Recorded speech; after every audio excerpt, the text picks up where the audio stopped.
I'm Angela Johnson-Peters, and we are in Napa, California, attending the second California Association of Black School Educators Summer Institute.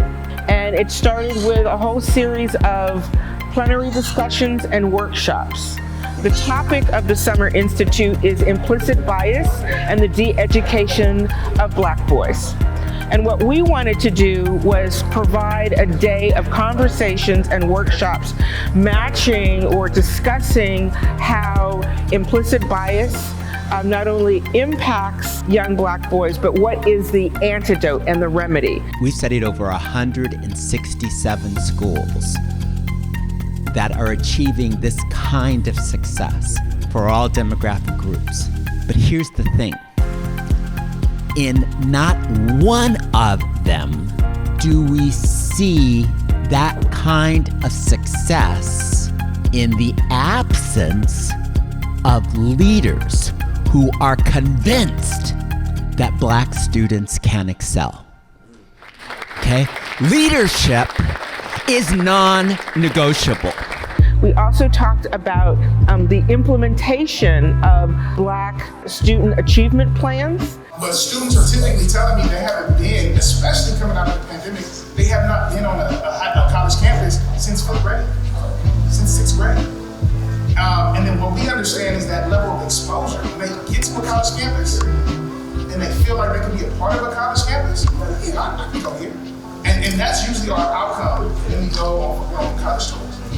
Students have to be able to say, yeah, I can see myself here. So an agency-based approach looks at young people to say, oh, not only do we believe you're full, you're human, and you're whole, but we believe that it is in you that we find the solutions. It is in you that we find transformation. It is in you, right, that we can see different things. And I'll tell you right now, as long as I've been organized and I've been in this game for about a decade now, the young people have not been wrong. We also talked about data and using data to tell a compelling narrative. How included do you feel on the campus? Do you see yourselves represented in your environment? How often is your culture celebrated or mentioned on campus? Are there programs and supports that you feel lend itself to your culture and your heritage? Do you feel isolated? And so you have to be intentional about getting that qualitative data by listening to the voices of our students and our families and getting that qualitative information and can paint a picture that numbers can't necessarily show. We had a conversation about transformative philanthropy.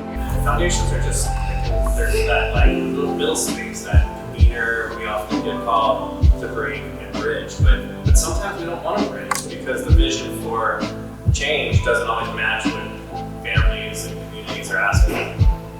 And so we're finding ourselves spending more time really talking to those community leaders who have a bolder vision for change. We need an activated community to hold systems accountable and to be partners. It's not, accountability is one piece, but there's a lot more, as we heard, around engagement, leadership development, and organizing and advocacy that make up the constellation of our community supports. We talked about community partnerships. And when I spoke with my colleagues in other county offices that may be or may not be in the LA area, I don't hear the amazing things that are happening at Compton, right? Because there appears to be some type of competition, and that shouldn't be.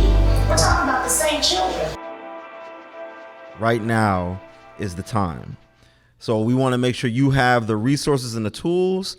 Also know that we're here to be able to be thought leaders and to support you as you put the pieces together, but be encouraged, be brave, be excited to be able to be the opportunity influencers and the transition makers in your several different spaces when you go back home. Yes, everybody has had the opportunity to enjoy what Napa brings, but we were able to talk to our peers and our friends to let them know the different best practices that they can take into their communities all across the country to be transformative for Black boys. The theme was actually the systematic de-education of Black boys, but we brought to the table the answers of how you can mitigate all those types of things so that all people, not only just our young men, but all people on those campuses campuses can thrive. So this has been great. We're going to continue to do the work day in and day out. Thank you so much for continuing to tune in to all the different things that we're bringing to the table. We're going to continue to grow by leaps and bounds, and we're able to do that because of support of not only folks like you, but our friends at the California Endowment, as well as the California Community Foundation, and so many others who have actually contributed for us to be able to participate today. Thank you very much. Have a good one. We'll talk to you soon. Peace.